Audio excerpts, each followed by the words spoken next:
Now let's discuss infections of the bones and joints, starting with acute osteomyelitis. So this can be primary or hematogenous or secondary, that is following an open fracture or bone operation. Hematogenous osteomyelitis is the commonest and it is often seen in children.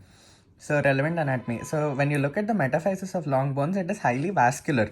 So from the diaphysis, the medullary arteries reach up to the growth plate, the area of greatest activity, and then they branch into capillaries.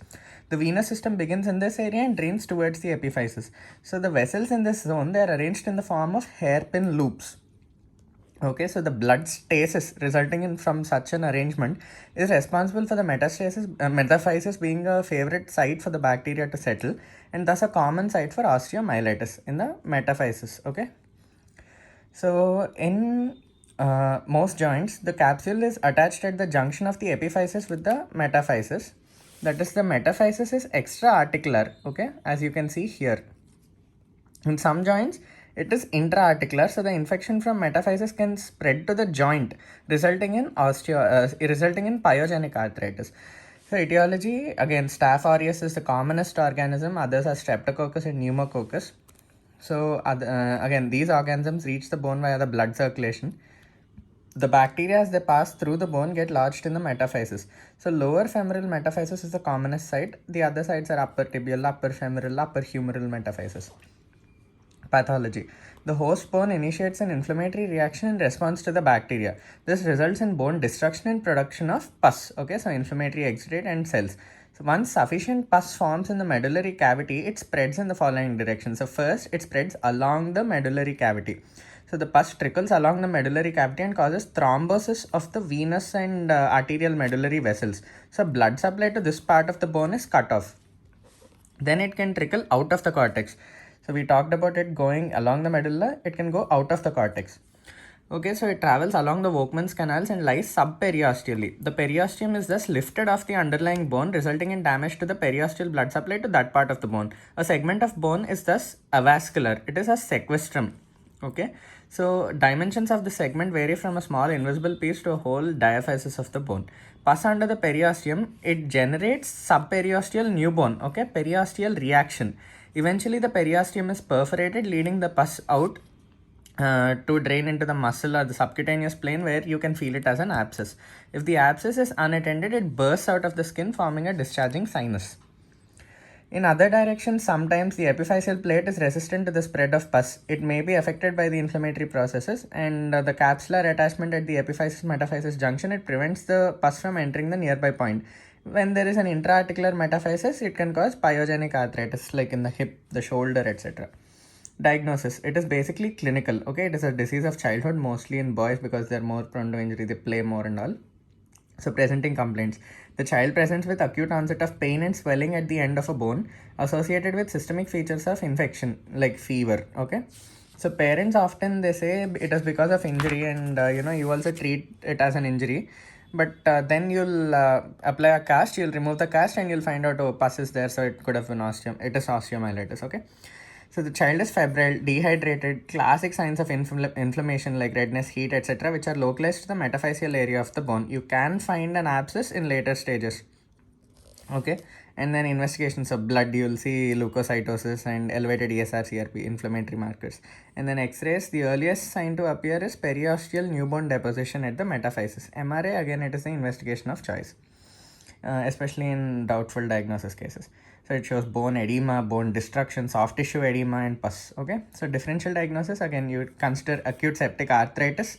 Again, so basically, if there is tenderness and swelling localized to the joint rather than to the metaphysis of the bone, it is acute septic arthritis. Okay, again, movement at the joint is painful and restricted in arthritis. It is painless in osteomyelitis because the bone is affected, not the joint. Next, acute rheumatic arthritis.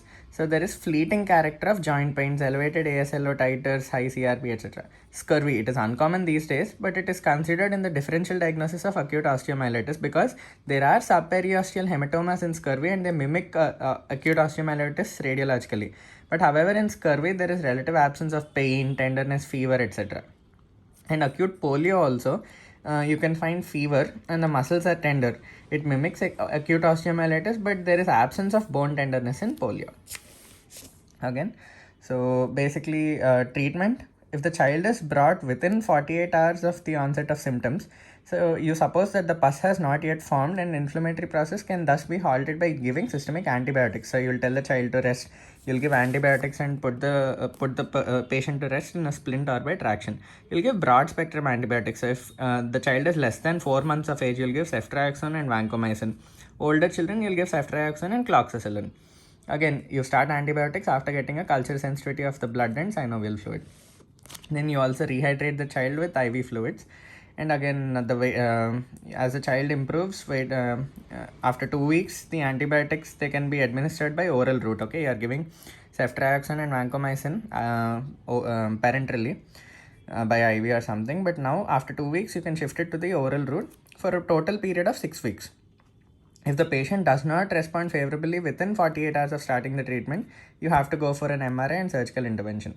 If the child is brought after 48 hours of the onset of symptoms, detection of pus is often difficult by clinical examination alone because it may still be very deep to the periosteum. So you can go for an ultrasound. Okay, and MRI is also useful. Surgical exploration and drainage is a mainstay of treatment at this stage. So you do drainage by a drill hole at the region of the metaphysis. If the pus swells up from the drill hole, the hole is enlarged until free drainage is obtained. A swab is taken for culture and sensitivity, and again the wound is closed. Rest, antibiotics, hydration, that is all common. Again, this is for 6 weeks. So again, complications. General complications, again, you can have septicemia and pyemia because it is hematogenous. Local complications, acute osteomyelitis can become chronic osteomyelitis. It is the commonest complication. Okay. And again, this could be because of reduced resistance or immunity of the host and increased virulence of the organism, etc. It could be acute pyogenic arthritis, again, where the metaphysis is intra-articular, so shoulder, hip. Pathological fracture. Okay, so bone is weakened by the disease. You'll have pathological fractures. Growth plate disturbances. It may be damaged and this leads to growth disturbances. There is complete or partial cessation of the growth. Okay. And in secondary osteomyelitis, it arises from a wound infection in open fractures or after operations on the bone. Again, the constitutional symptoms are less severe than those in hematogenous osteomyelitis. This is increasing day by day because you are using operative treatments for fractures right now. So secondary osteomyelitis incidence is increasing. Again, you can prevent it by adequate initial treatment of open fractures and by employing sterile conditions during operations. Chronic osteomyelitis. Conventionally, it is used for chronic pyogenic osteomyelitis, so bacterial organism mostly. But the other causes include tubercular infections, fungal infections, etc. So there are 3 types of chronic osteomyelitis. Chronic osteomyelitis secondary to acute osteomyelitis, Gary's osteomyelitis, and Brody's abscess. So basically the pathology, it could be because of delayed inadequate treatment, and this is the common cause. Delay causes spread of the pus within the medullary cavity and also subperiosteally. This results in death of a part of the bone, so sequestrum formation. Destruction of cancellous bone leads to formation of cavities within the bone. Such non-collapsing bone cavities and sequestra are responsible for persistent infection. Then also type and virulence of the organism. Reduced host resistance may be because of malnutrition or immunosuppression, etc. So when infection persists, the host bone responds by generating more and more subperiosteal new bone, periosteal reaction. So the subperiosteal bone is deposited in an irregular fashion, and hence an osteomyelitic bone has an irregular surface. So persistent laying down of new bone results in thickening of the full bone. Okay, continuing discharge of pus results in the formation of a sinus. With time, the sinus tract gets fibrosed and the sinus becomes fixed to the bone. A persistent sinus adhered to the bone is an important clinical sign of underlying pathology being osteomyelitis. You'll have a persistent sinus attached to the bone. So sequestrum is a piece of dead bone surrounded by infected granulation tissue trying to eat the sequestrum away. It appears pale, has a smooth inner and rough outer surface. So smooth inner, as you can see, but rough outer surface. Okay, so basically if there's a history of a piece of bone from a discharging sinus, it clinches the diagnosis of osteomyelitis. So different types of sequestra. See, you can see ring sequestrum in external fixator. Okay, and then black with sulfur granules, actinomycosis. Okay, and in tuberculosis, I like to remember it as you're drinking coke with sand particles in it. So sandy or coke, it is tuberculosis. Coralliform, corra-per, okay, so r sound is common, so coralliform in Perthes disease, and feathery in syphilis. Again, attractive women may like to wear feathers and syphilis, something like that. And and tubular is obviously, you can see here, pyogenic if it is tubular sequestrum. Then involucrum is a dense sclerotic bone overlying a sequestrum. There may be some holes in the involucrum for the pus to come out. So they are called cloacae. The bony cavities are lined by infected granulation tissue. See, diagnosis is suspected clinically, but you have to radiologically clinch the diagnosis. So presenting complaints, so if there's a chronic discharging sinus, that is the commonest presenting symptom. Often the sinuses heal for varying periods only to reappear with each acute exacerbation. So the quality of discharge, it varies from seropurulent to thick pus. There may be a history of exclusion of small bone fragments from the sinus. Often the only symptom is pain. No fever, no swelling, etc. In such cases, you use X-ray MRI for diagnosis. Then pain is usually minimal but may become aggravated during acute exacerbations. So generalized symptoms such as fever, etc. are only present during acute exacerbations. So examination. On examination, you can find a chronic discharging sinus and a sinus fixed to the underlying bone. Okay, this indicates that infection is coming from the bone, osteomyelitis. There may be sprouting granulation tissue at the opening of the sinus, suggesting a sequestrum within the bone. The sequestrum may be visible at the mouth of the sinus itself. Okay, and there could be thickened irregular bone, tenderness on deep palpation, and adjacent joint may be stiff either because of excessive scarring or associated arthritis. So radiological examination, X-rays are the hallmark. Okay, so you can find thickening of the bone, irregularity of the cortex, patchy sclerosis, bone cavity. You can find sequestrum. It appears denser than the surrounding normal bone because decalcification which occurs in normal bone does not occur in dead sequestrum. Then again you can find granulation tissue which looks like a radiolucent zone around the sequestrum, and involucrum and cloacae. So CT scan is a better imaging modality than X-ray. So it is used when the diagnosis is in doubt or for better defining the cavities and sequestra. Sinogram. So basically, when you can't decide where the pus is coming from on an X-ray, you use sinogram. So a sterile thin catheter is introduced into the sinus as far as it can go. Then a radiopaque dye is injected, X-ray is taken, and the radiopaque dye travels to the root of the infection, and this helps in localization of the cavity. Then blood DSR, CRP, blood counts, etc. and pus. So pus culture may grow the causative organisms. Swab should be taken from the depth of the sinus after proper cleaning of the skin. This avoids contamination. So what are the DDs? So tubercular osteomyelitis. See, the discharge is thin and watery. So tubercular sinus may show characteristic tubercular features like undermined margins, bluish surrounding skin, etc. It is often multifocal, and there will be a history of pulmonary TB usually.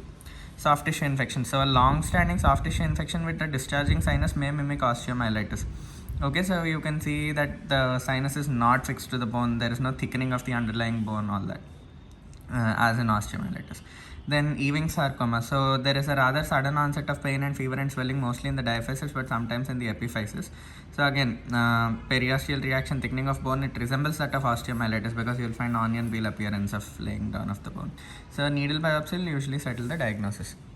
Next, principles of treatment. So treatment of chronic osteomyelitis is primarily surgical. You remove the dead bone, eliminate the dead space and all the cavities, and remove the infected granulation tissue and excise all the sinuses. So sequestrectomy, it means removal of the sequestrum. So you basically make a window in the overlying involucrum and you remove the sequestrum because involucrum overlies the sequestrum. You make a hole and you remove the sequestrum. So sequestrectomy. You must wait for adequate involucrum formation before performing sequestrectomy, otherwise it may lead to a fracture. Then saucerization. See, a bone cavity is a non-collapsing cavity, so there is always some pent-up pus inside it, which will cause the persistence of infection. So in saucerization, the cavity is converted into a saucer by removing the wall, so this allows free drainage of the infected material. Then curettage.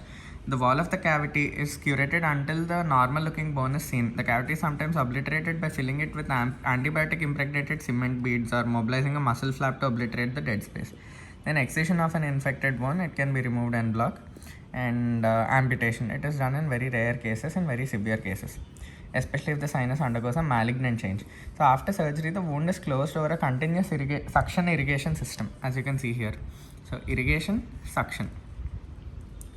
Okay, so this has an inlet going into the medullary cavity, outlet coming draining the fluid out.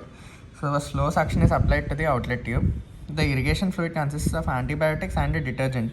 So it is irrigated for 4 to 7 days, the medullary cavity, and there are quite a few local antibiotic delivery systems available. So complications, an acute exacerbation or flare-up of the infection. Okay, it is treated with rest and antibiotics.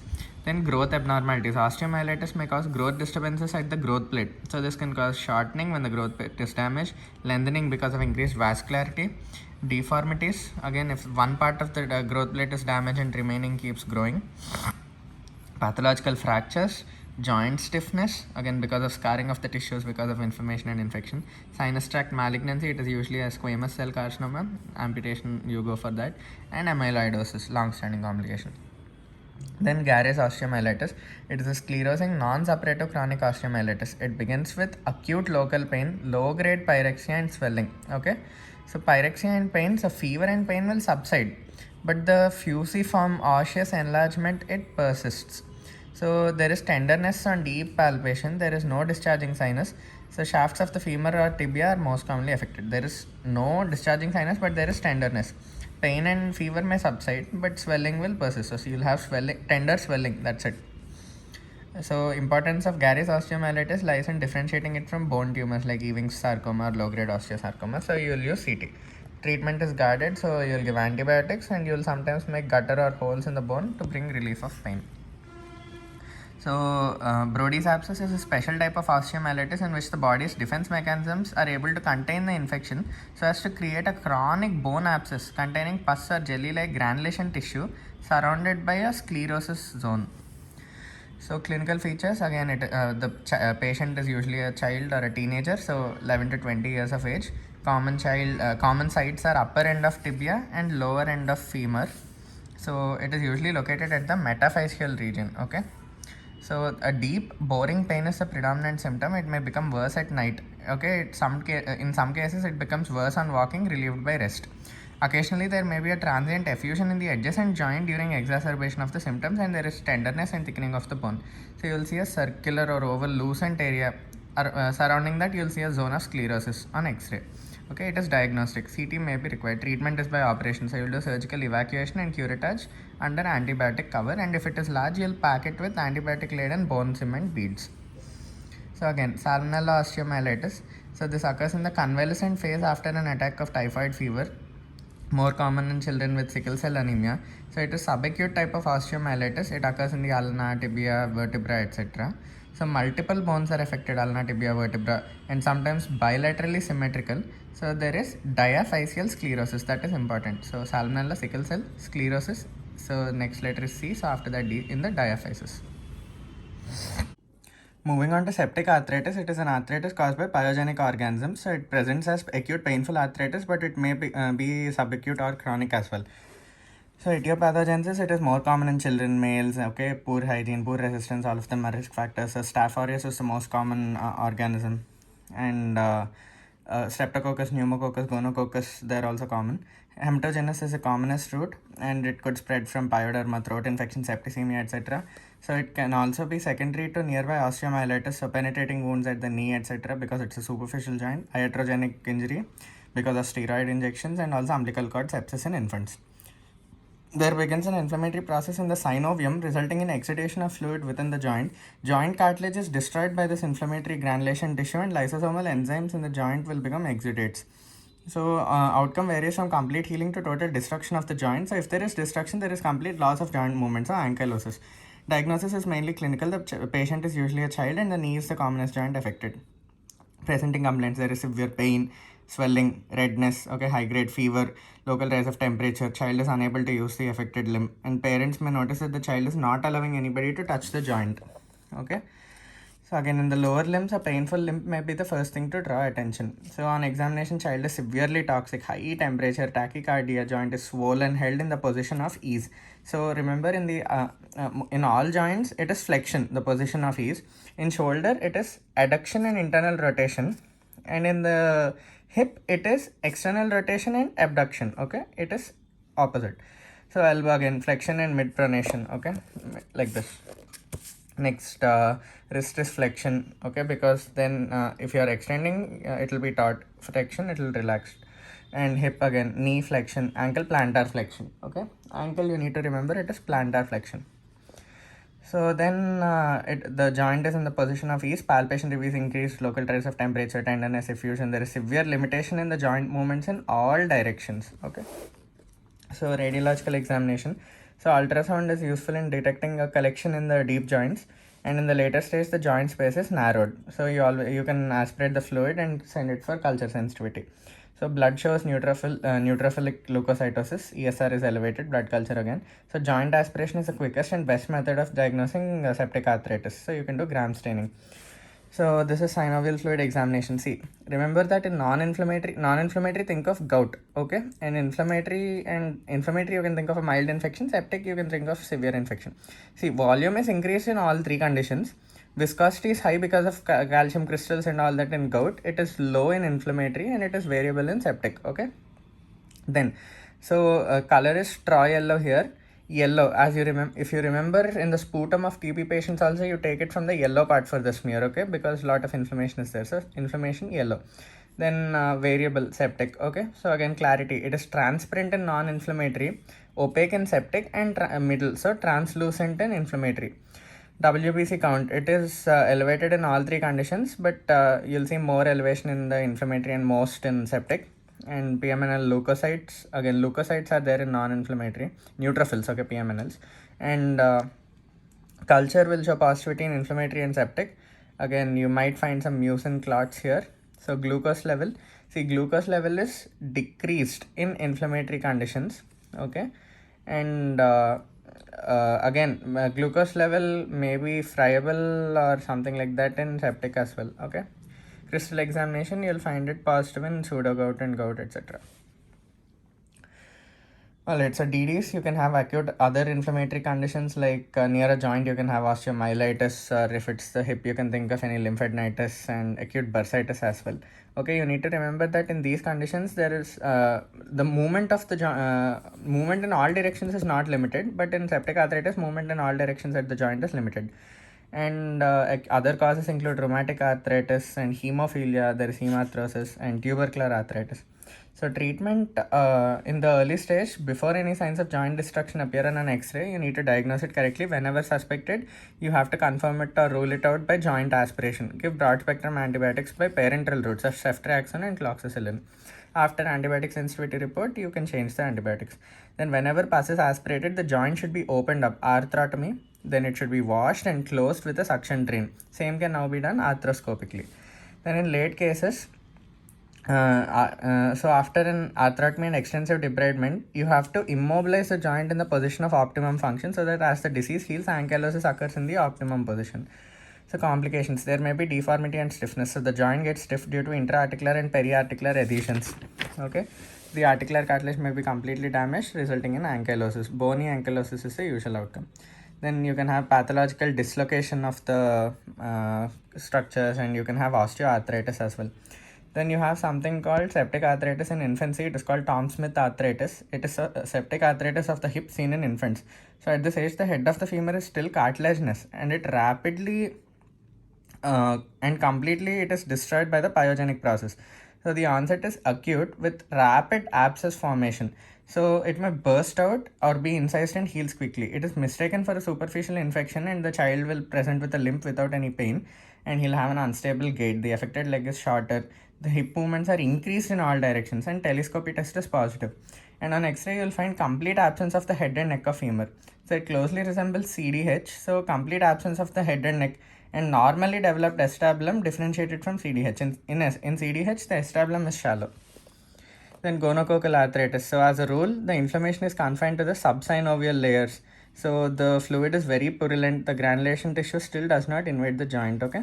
So again, general condition is well maintained despite severe local signs. This is typical of gonococcal arthritis. You will give penicillin.